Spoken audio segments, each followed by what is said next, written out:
Greetings! My name's Joe Bob, and I'm very peeved. I just got new headsets because my previous ones broke from the, tiniest amount of pressure on them. And playing, Sunless again. Supposedly. Now then. We're going to, swing to Empire of Hands, then Uttershroom, then Polydream, then all the way down to Adam's Way. That seems like a reasonable thing. Or something like that. Alright, let's go then. Last time why is this open? Anyway, yeah, last time we royally screwed over the principles of Coral. If there was ever a more deserving bastard, well, I can think of a couple. We did that stuff in Iram, discovered that the whole founding myth of the Chelinate was a lie. Big surprise there. Most founding myths tend to be. And we gave the sightless watchman his sight back.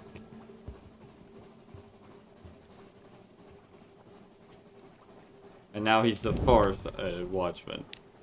For some reason decreases veils. Maybe it's just because his eye is that bright. I don't know.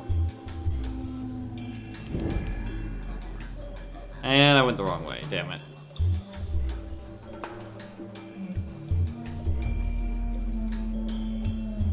So yeah, there's now some stuff to do over the Empire of Hands, now that I've looked over my comprehensive port report. Ow. Yeah. The delightful adventuress leans over the rail of the ship, sniffing the humid air with evident distaste. What a filthy, damp little place. Oh well, we shall endure. At the sight of the mayor hobbling up, she straightens. A thin, insincere smile spreads across her face. Ah, you there, my good primitive, she calls, striding down the ramp and clasping his arm tight. Now then, I came in search of your first emperor's vault, and for that I shall be needing a few things. Some of your finest workers, and tools, and some food. Do you understand me? She shakes her head, barely waiting for a response. F-O-O-D, she repeats. Comprinas? Oh dear, I think we shall be here for a while. Listen, I hear you fellows rather like souls. Shall we discuss that like higher primates? Barnabas stays to settle up while his mistress negotiates the value of her soul with the mayor.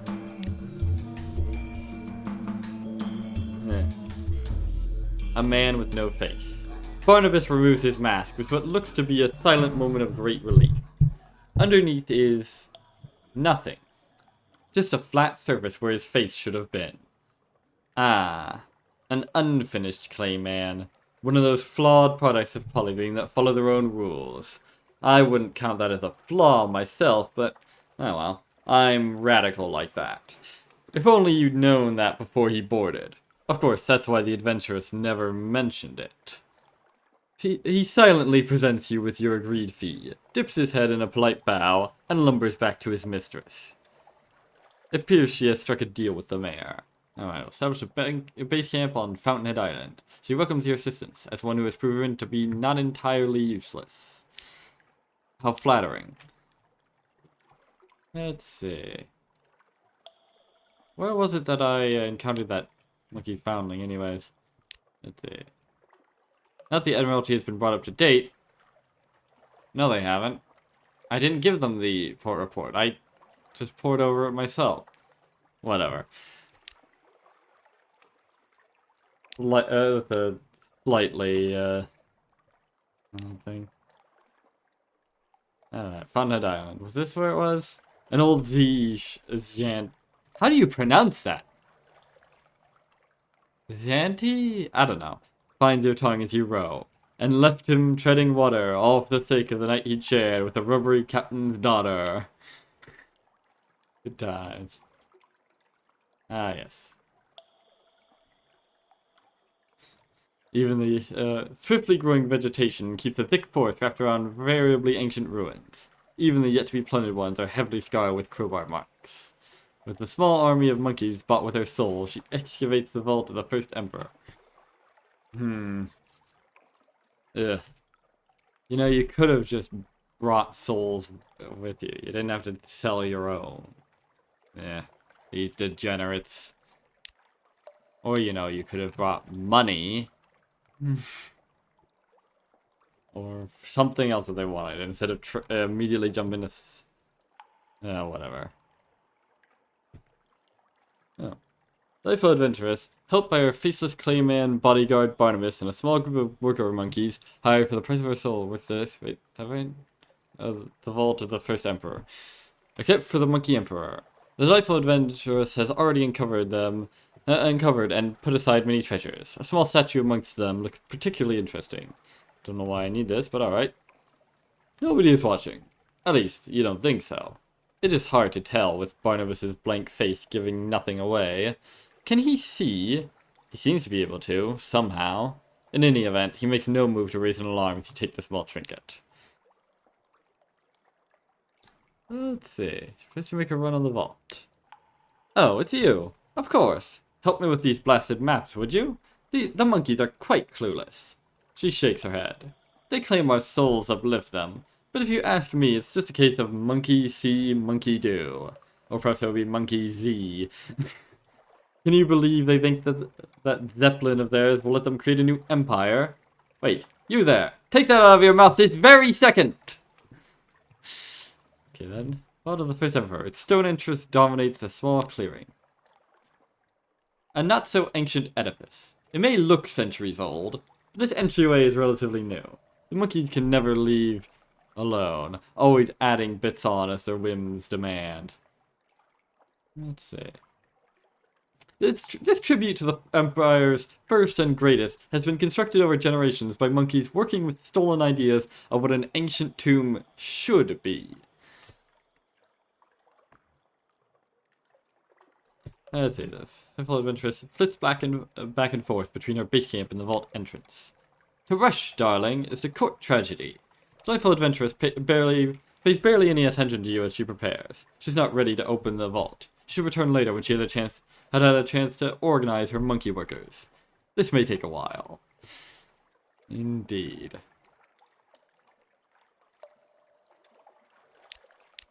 Alright.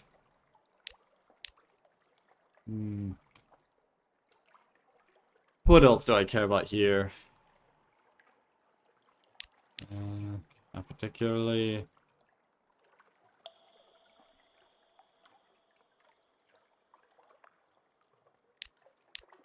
That's it. Trade recent news for dynamite. Oh. Sounds fun. You have a newspaper? At least I won't feel entirely lost when I get back home. Alright. The trade is complete. The lost treasure hunter scans the latest headlines. And yeah, I don't remember what voice I gave him. I'll just wing it. Fascinating, he mutters. And should be most absorbent, if needs must. Nice. I've got 3 sticks of dynamite, it said, I think. Alright. 10 Tales of Terror for 10 Z stories. That's not a bad trade. I could persuade him to give him the map with the Searing Enigma, which is also not a terrible trade, but yeah, I need the Enigmas more. And also I can't do it yet. Yeah. Trade supplies for Foxfire candles. That's also not a bad trade. Don't tell the others, but I still can't bring myself to eat like they do. I pretend, but it's a good thing there's berries. Wouldn't say no to something a bit more. The trade is complete. He breathed with relief. Thank you. His nibs can talk your ears off about leaving things on your plate, not least other people's ears. Yeah. You know what? I'll grab another one. You never know when you might need some candles. In fact, one more. And I've got plenty of supplies. Ash Ismuth. Ah, here we go. The Monkey Foundling's hut. He does not seem to be here right now. A pair of Pentecost apes are, though, glaring at you with equal parts malice and the usual avarice. Chased away. The 2 Pentecost apes attack, snarling and hissing. Their raw ferocity forces a retreat, though they do not follow and press the advantage. Once you're through the trees, the chase ends. Peering through the foliage, you see them quietly return to their strange vigil. Alrighty then. Now you look carefully, you can see the traps hidden in the forest. All things considered, it is for the best the ghost of the Ash Isthmus saw you as a playmate instead of an invader.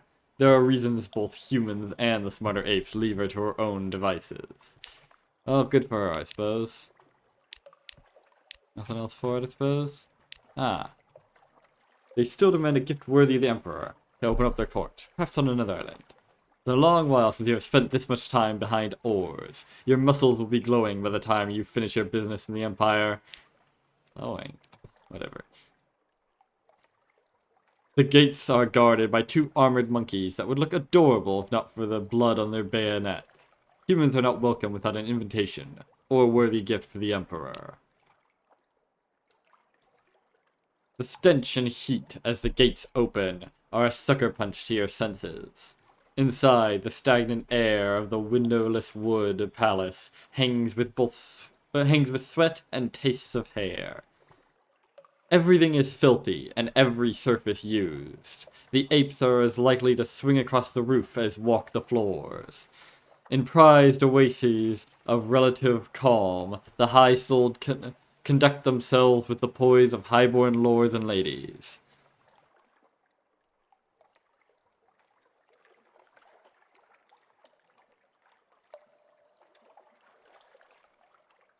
Around them, their barely uplifted lessers scamper around exhausted, taking orders and cruelties from all who care to dispense them.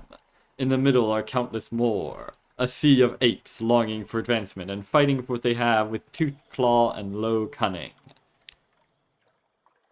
Emperor Crispin the Fourth holds court in the heart of his palace. None may speak without permission, but the voice of the Emperor is still the least heard of all. To step into his throne room is to step into another world, a polished one of cool and blessed quiet that already feels as alien as it is pleasant. An official welcome. The Emperor sits on his throne, wrapped in robes of violet, and wearing an ornate golden mask. He remains motionless, silent. He could be mistaken for a statue, if not for the almost imperceptible nod to grant his seneschal permission to speak in his name.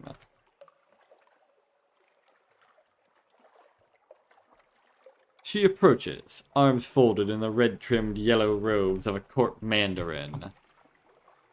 Her expression is carefully blank, the chestnut hair on her face powdered alabaster white, and decorated with exquisite detail in red and black. The rings on her fingers mark her as a 10-souled ape, a status even the Admiralty can respect. You may be wondering how one ape can have multiple souls in his body, and the answer to that is, I don't know. Look, I know more about Fallen London lore than most people. Hell, I'm even on a Discord server for the wiki dedicated to its lore, albeit I'm not that active on it. I mostly just pop in occasionally to take the piss and make silly jokes, but it still counts. And yeah, I don't know how the fuck souls work. I don't think anyone really does. I had this one theory that they're sort of like gut bacteria in a way, but that's a long story. So yeah, nobody really knows how souls work, not even Quidam, and he's a real infernal scholar. So all you need to know is that the more souls they have, the higher status they have in ape society. And maybe the more refined and something intelligent they are, who knows. Anyways, she bows before you, a complicated ritual display of sweeping sleeves that somehow never breaks eye contact. Finished, she waits your response. Well, I find that whole stuff to be pretentious and stupid, so fuck off. You will not demean yourself before mere monkeys. I would not demean myself before anyone. The exquisite seneschal's expression flickers. She has never held a high opinion of humans. The feeling is mutual. Be that as it may, though, there is business to discuss. The Great Exodus. The exquisite seneschal requests your assistance to supply the Empire of Hands' great work, a zeppelin that will take them to a new home far away from here. Cheers for the journey. You point out that the Admiralty has the Empire of Hands both under embargo and quarantined. The only thing worse to be caught than supplying them would be helping them escape their confinement. Have your people not already caused us enough pain? She demands. We starve, and you would prevent us being fed. We thirst to explore, and you cage us like animals. Why? For what fine purpose? What threat are we to you, who happily dine with devils? Hey, I kill devils. Don't look at me. She shakes her head, almost with pity. What could you possibly see in us that shames you so? A lot. Well, no, not shames us so. We're, more... It's more that it shames you. Accept the commission or refuse the commission. Well, I'm not exactly keen on aiding them, but I'm fairly certain this is required for one of the nonary tokens, so fuck it. The exquisite seneschal bows again, deeper.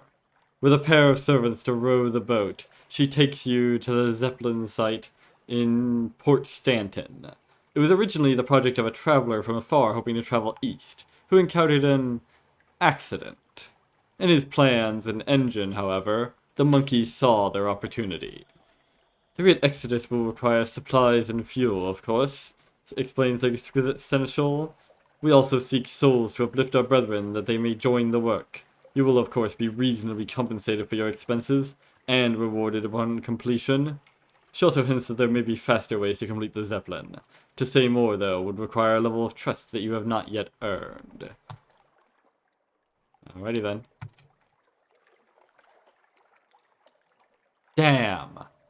I forgot about the 5 devil bone dice I need for this. Damn it! Is there any way to get those besides... Well, Palmerston. Hang on. There is one place. Where is it? It's near the Salt Lions. Okay, yeah, this place. Specifically now, around this point, in fact, when I haven't really done much there. And what do I spend to get it? Foxfire candles, of course. Oh, that's perfect. Okay.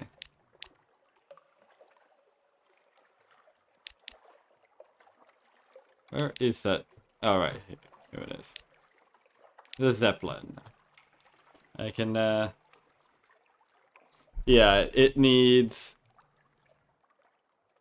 Yeah, it needs the weapons, supplies, souls, and fuel.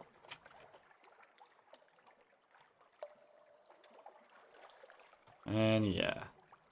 But the souls can be gotten from working with the delightful adventuress. The supplies can be gotten from the seneschal, which I'm fairly certain requires the higher stuff. Anyways,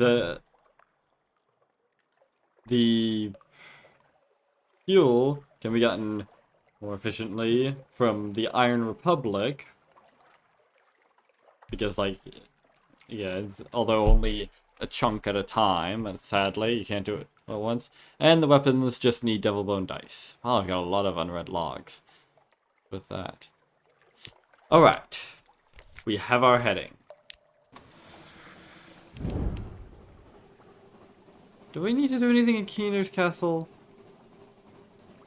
Not yet, I don't think.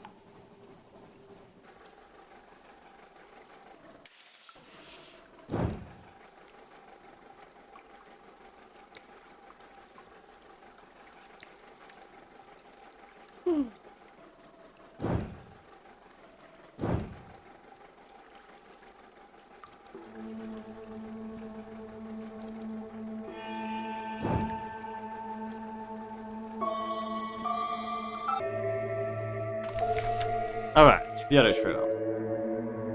Now, we pick up a whole bunch of Blummigans. And some more supplies, which I don't need.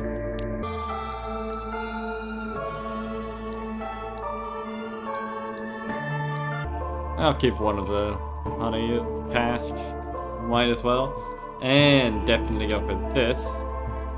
It's pretty much always a good trade because live specimens can be traded over in, I think it was the Chelinate? For 7 strange caches. Alright, that's...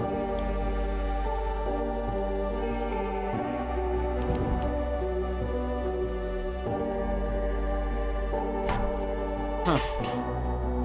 You fit right in with that wreck, don't ya? War Triremon. Especially with you still trying to push into it, you idiot.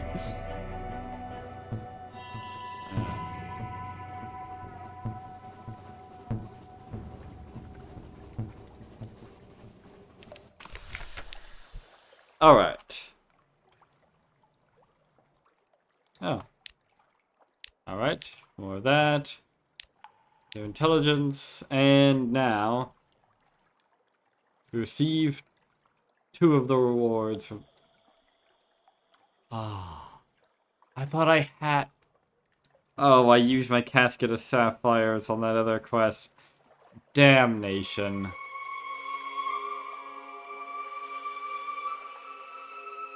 Well, I'm near Port Carnelian, so it's gonna be that hard to get it. But is there anywhere closer that I can grab it?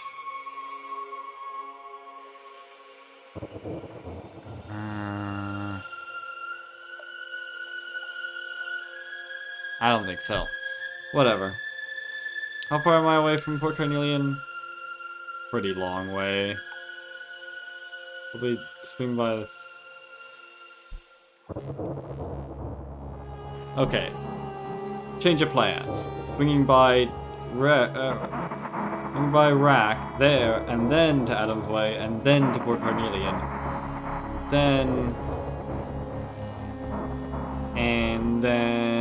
And then to the Cuban Canal, and then all the way back to Polydream.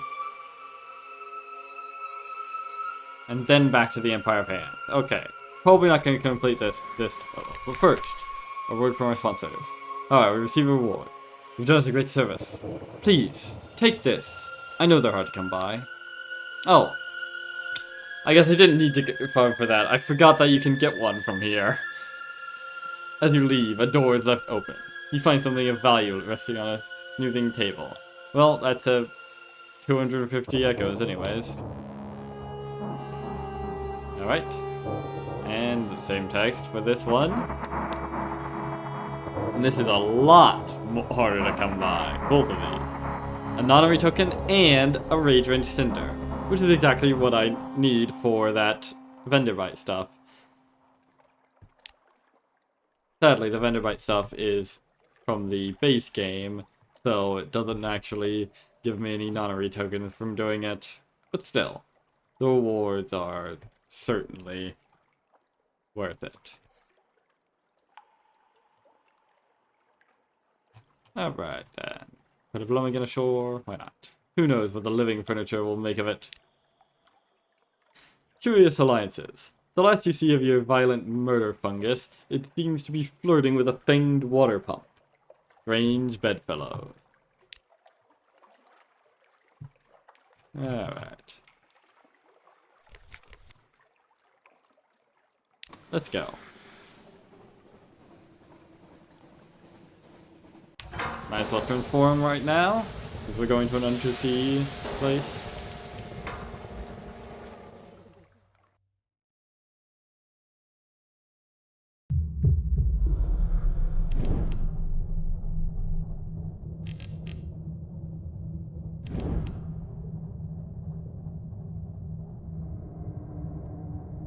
I really need to reduce that Zonar range again. I increased it hoping it would increase the range of the bats, but I haven't really need to use the bats since. So... oh well. What the fuck is... oh, that. Here we go. Wrack. It's sort of like the Khan's Shadow in that it's built from a bunch of you know, ships. But in this case, it's a bunch of, well, sunken ships. And still being built, I imagine. Wrack. Earn your entry. The wreckers surround your docked submarine. They greet you with crooked blades and rusted blunderbusses. Easy, trespasser. You want in? You prove you belong here. Well, I could tell of my exploits, impress them with tales of your daring, at least make yourself the hero of a violent story you ever heard, or wrestle them. That's right, all of them. This could go badly. Well, how can I refuse? Boom! You launch yourself headlong into the crowd, and taking a sinewy scavenger and two of the fellows behind her down into the floor. You leap into a cruel pack of poets who curse you in Greek. Oh no, I'm so shamed. Flip a miner who rushes at you with a hooked knife. Headlock a sailor who screams an ancient Assyrian war cry. One catches you from behind in a hug. She laughs in your ear. The rest of the wreckers raise their weapons and cheer. Damn fine, trespasser. Welcome to Wrack. My kind of town. Let's see.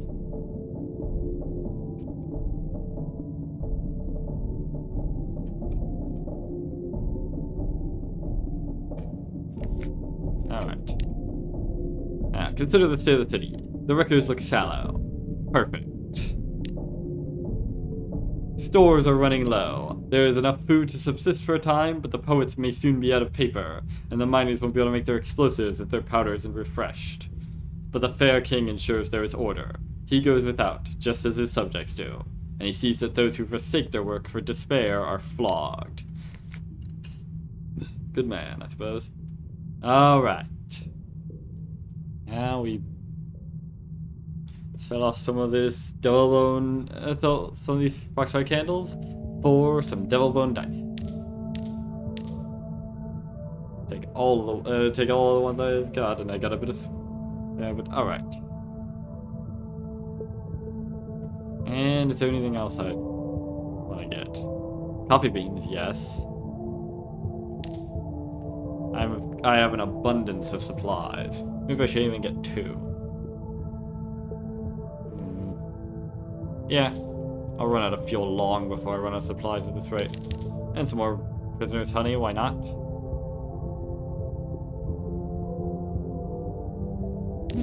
Five, it's a good number. Can I put down any bloomings? Yes. Outside the wrecks, botanical life seems to flourish.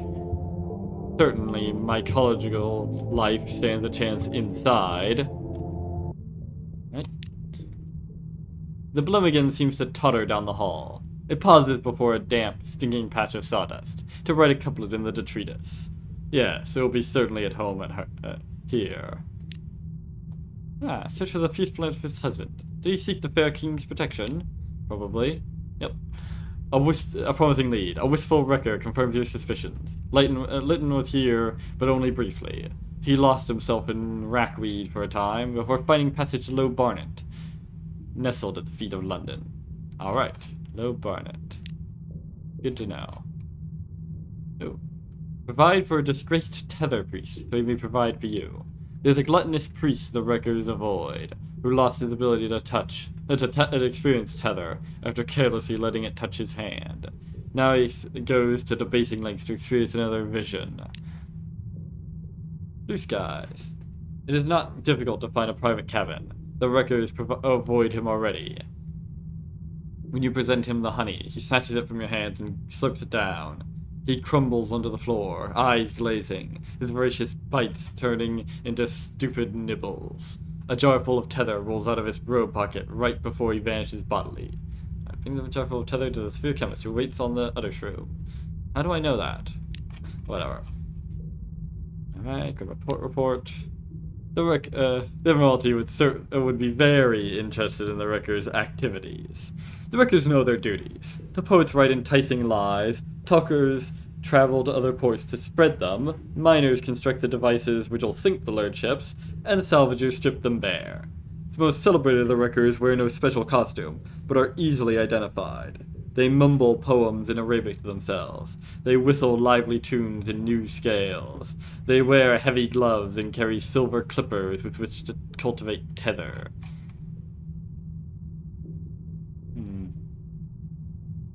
Pull an echo through the holes. Many wreckers sing, but none quite like this. Careful, trespasser, a wrecker warns you of the approach. They escape from Dahoot. Mind your manners, or you might lose an ear.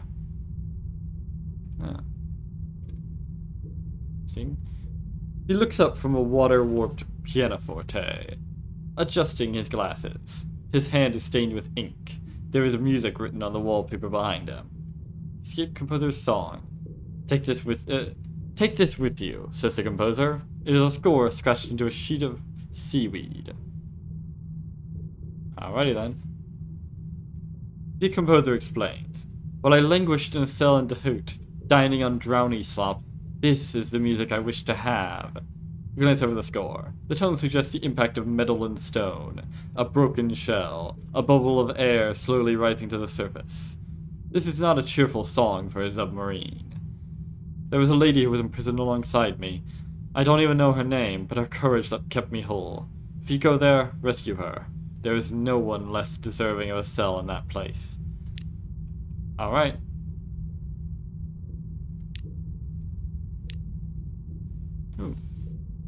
Find an audience with the fair king. We've got plenty of skintalak. The wreckers fear and adore their king. With the right offering, you may be able to meet him. Sometimes it happens in this way. The rusted walls behind him are draped with 2 banners made of the tattooed flesh of his amputated legs. He is admiring the skintalak through a jeweler's lens as you enter. Well, that's interesting decoration. We are pleased. Tell me, how would you... Good God. He wheels toward you. His voice is hoarse. We are not strangers, you and I. Taste the tether and see for yourself.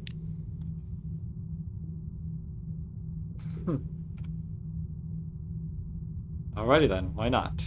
There is a weed that grows on the broken ships. To taste it is a privilege reserved for successful wreckers. Within the rusting innards of a broken battleship, the wreckers keep the tether. It is guarded by heavy bulwarks, and priests capable of launching cannonballs across a room with their bare hands. It is the glory of Wrack.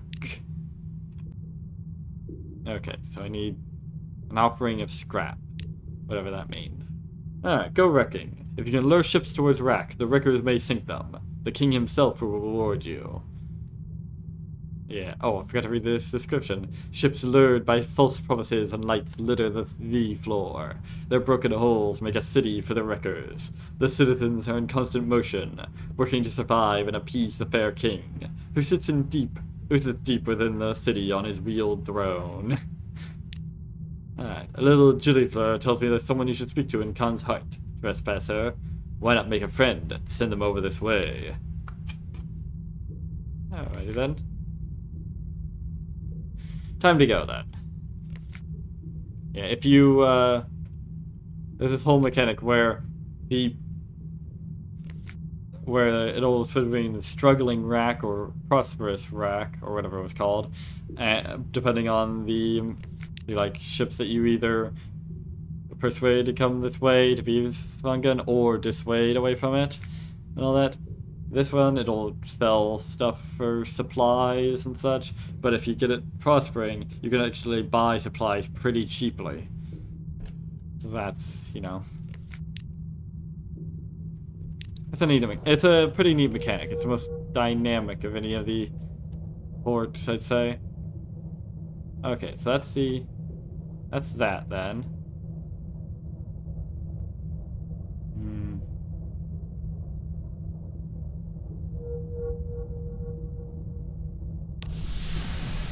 Alright, to Port Carnelian then.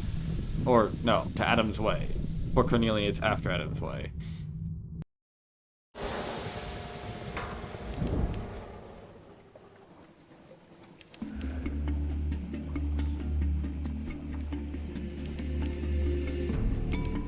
what's that? Eastern angler crab. Whoa.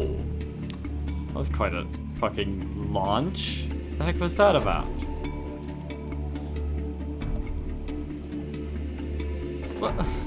What are these movements? So strange. It's like it's charging at something.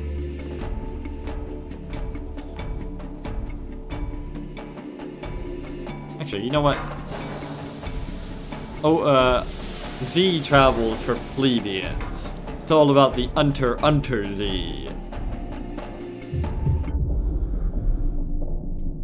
Like, listen to that music. It sounds so much cooler down here, doesn't it? Way to the northeast. To the northwest! Dirty dishes! So I keep... Guys, I do keep forgetting to, Oh! I want to talk to him. I keep forgetting to actually do full power under here. It just feels, you know, reasonable to be moving slower. I don't know.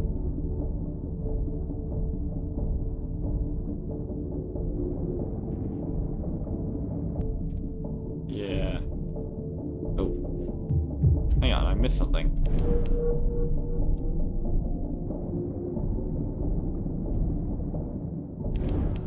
See that? Oh, what's that? Oh. Ah! Fuck, didn't realize that was a solid thing. I could probably take him. Yeah, you know what? Fuck it. I've got the memento mori. What am I doing running away from battle? Ever. Well, besides this running.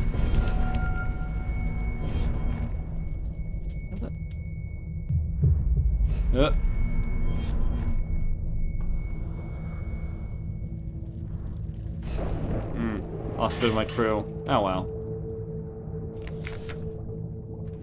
Let's see. Oh.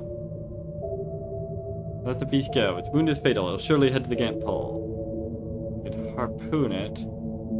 Game along it. Sure, why not?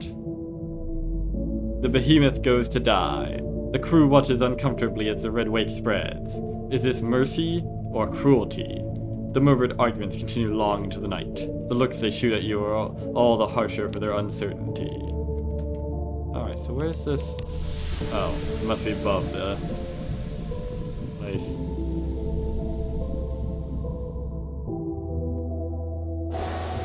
Oh, it's just one of those light ships, damn it. Oh, shit. Blue prophets, annoying bastards.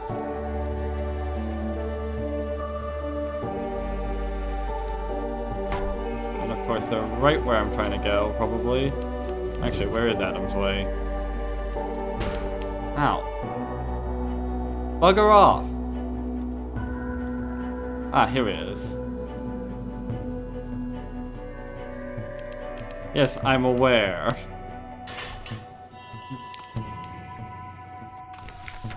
Adam's Way. On a bed of monumental ruins, warehouses and way stations of shroom timber rise. Oh, that wasn't a list. Or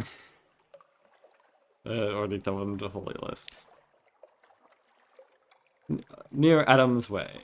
All ships that approach Adam's Way are intercepted by the gracious, the Presbyterate's splendidly head-dressed coast guards.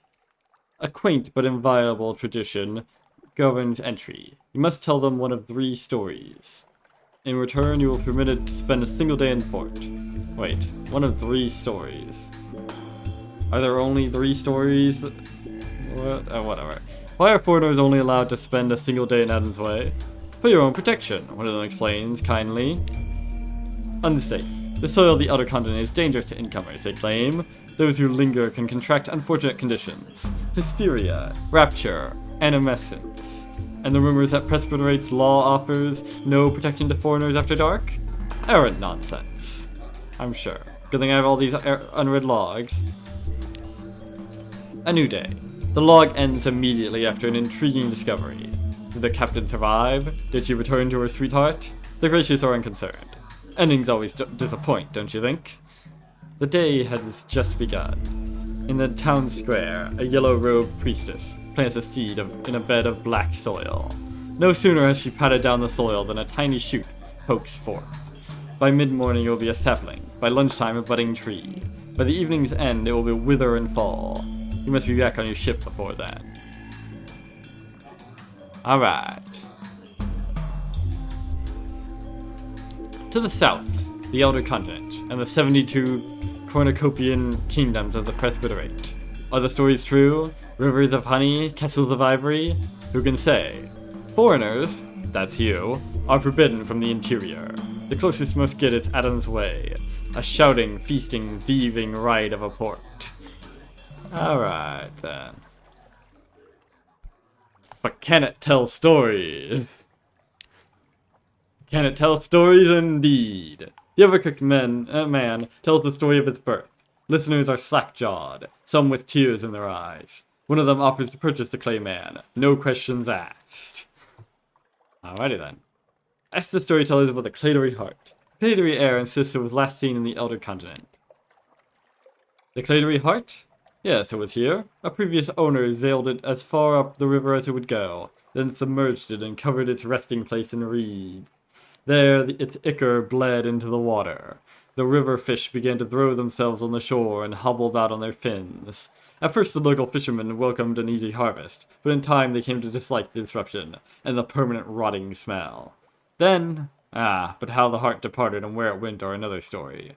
The Clatery heir listens without looking, her gaze fixed on the flowering of the tree. Ask the storytellers about the Clatery heart's departure. If it is no longer in the river, where did it go? Hacked free. The people who lived on the banks of Adam's Way brought the Clatery heart to the surface and made it fit to sail again. But there was no one who wanted to voyage in her. So they chose a crew by lot and chained them to the deck, ordering them to sail north until they had left the Elder Continent, and then to keep sailing as far as they could go. I don't know why they want to sail on it. It's a bloody good ship. The Clatery heir is still looking into the middle distance, but the corners of her mouth have turned down. The storyteller is milking the story, and she knows it. Alright, ask the storytellers how to retrieve the Clatery heart. Is there any word of where it might be now? Khan's shadow. One can't be certain, but ships that cannot sail any longer might find themselves huddled into the Khan's shadow. You might look there. Perhaps the presence of the Clatery heart would even make those other broken down ships eager to move again. Alrighty then. Oh. Put a Blemigan ashore. And that's about all, apparently. Alright. Surely a simple mushroom will not attract the attention of the gracious. Hopefully. An ecstatic exit. The southern mountain heat seeps around the slopes of the hill. The soil of the Elder Continent is rich and strange. If the Blemigan can survive in it at all, it should flourish. Alright. Well. Do I have any other business here? Oh, that reminds me. I have someone from the Presbyterate, don't I? Now that I got the dark chopped coffee beans, yeah. Captain's cabin, is it? Alright. But I want a coffee sorbet for dessert. What? I like coffee sorbet. Disgusting. No sorbet, no dinner. Excuse me, someone's caught up fire again. A pleasant evening. Yes, I was in the Navy. Do you think I'd stolen a uniform? I retired before they threw me out. She grins and spoons more sorbet to her plate. I'm older than I look. We're all older than we look to you people. Riveting stuff. I've got an idea. Sorbet and arm wrestling. Who am I to refuse? A closely fought battle. She's strong, but you're stronger. She's a good sport, but she seems more depressed than you might have expected. Halfway through the sorbet, loses the thread of the conversation, snaps her spoon in half, apologizes, stares moodily out of the porthole, flings the spoon fragments across the room, apologizes again, and pushes the rest of the sorbet again. Away. Snuff it, she growls.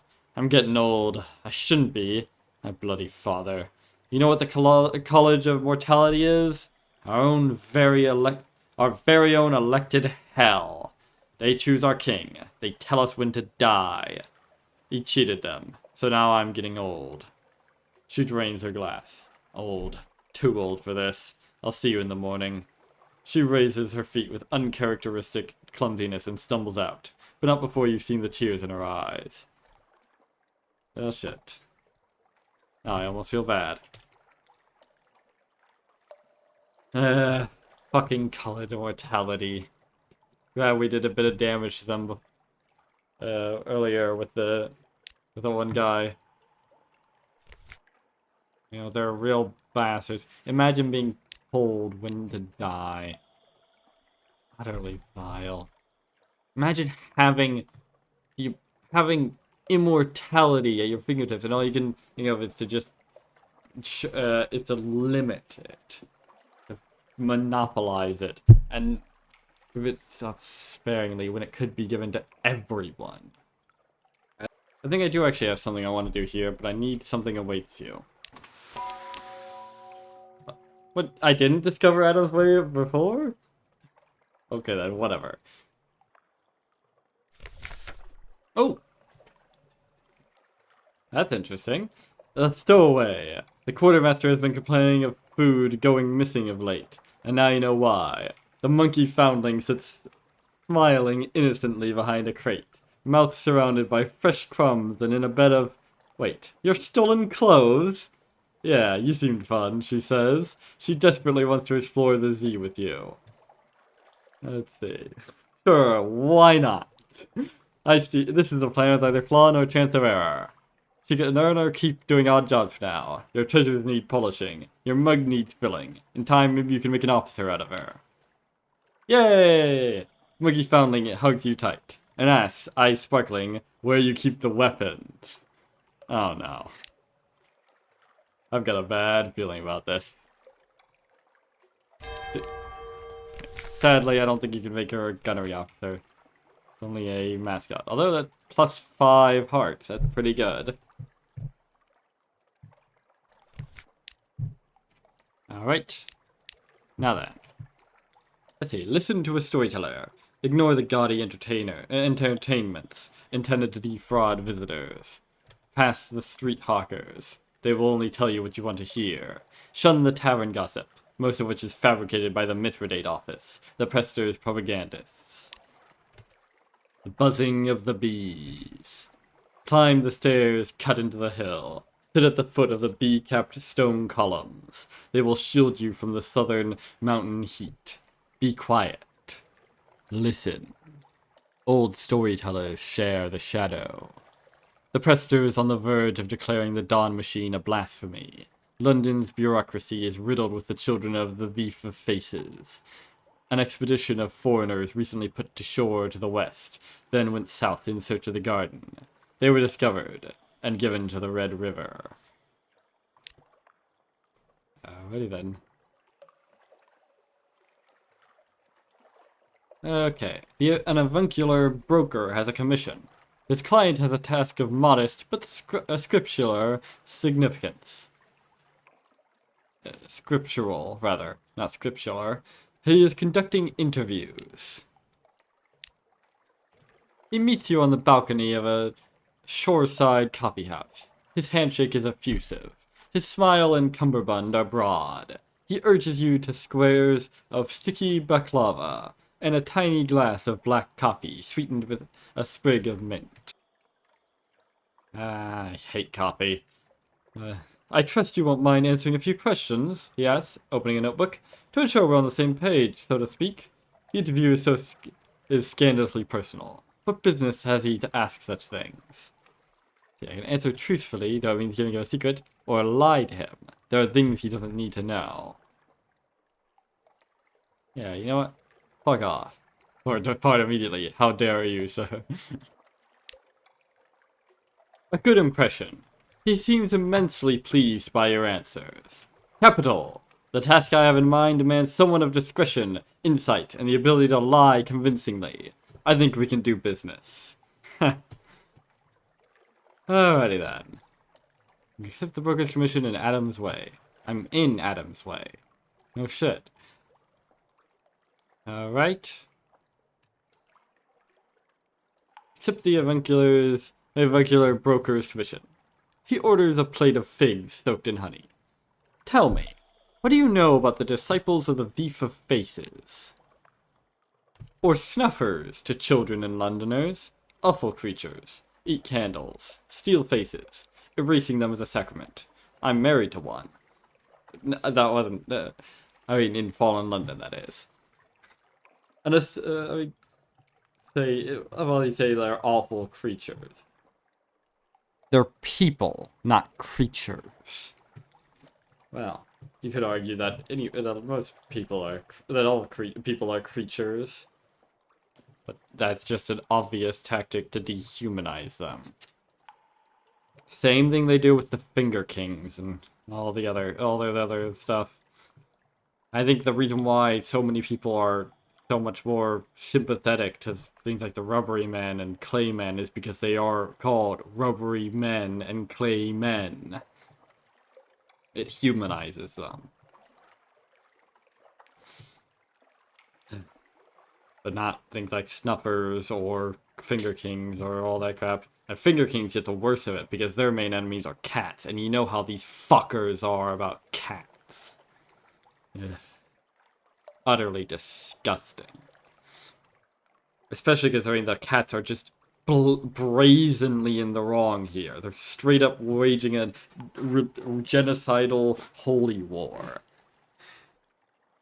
It's just ridiculous. But anyways, an associate of mine recently found one in Port Carnelian. Before he could expose it, he disappeared. Maybe the stuffer got him, or perhaps one of the port's spies. The place is stuffed with them. Your commission is to root out Port Carnelian's snuffer. Capture it. Bring it back here. I'd like to ask it a question or two. He pops a fig into his mouth.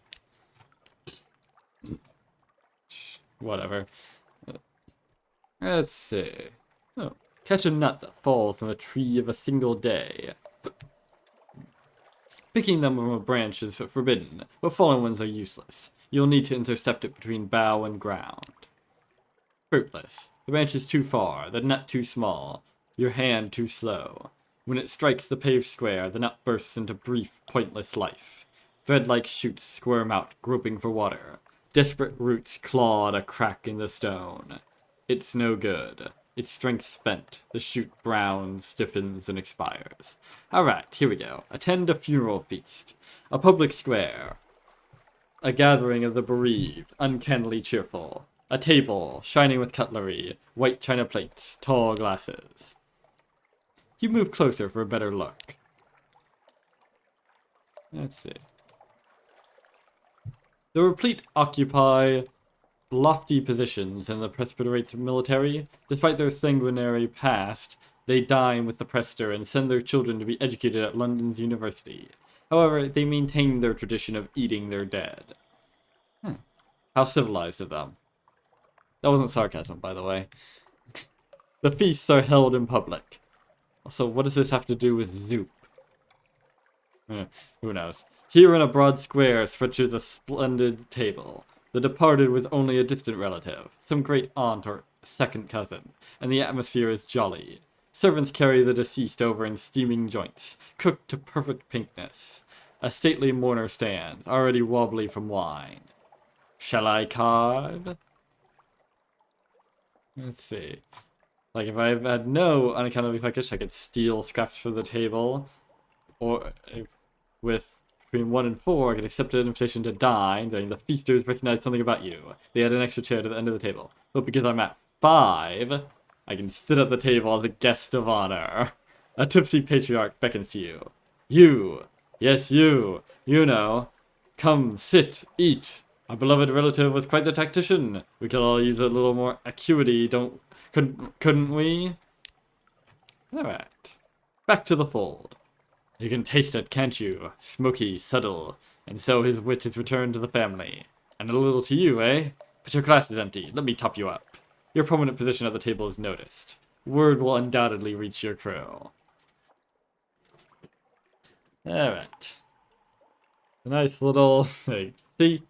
That's the thing about unaccountably, like I was saying before, the unaccountably puggish stuff of having the cannibal taint about you is actually beneficial more often than it's detrimental, which I find immensely amusing. Alright, how long has it been? 15. Well, okay. So far today, I did the stuff with the Empire of Hands, got some more stuff from the Editor's Room, collected stuff from Polydream, started all stuff in Wrack. Alright, I had a fairly productive day. Alright, not quite as productive as I had hoped. Well, not, more like, didn't do, like usual, I didn't do half of the stuff I intended to do, but, yeah, well, that's life. So, next time, swing by Port Cornelia and get the sapphires and stuff. Then, something in the Iron Republic that I need? Might as well swing by for fuel. Then the Cumean Canal.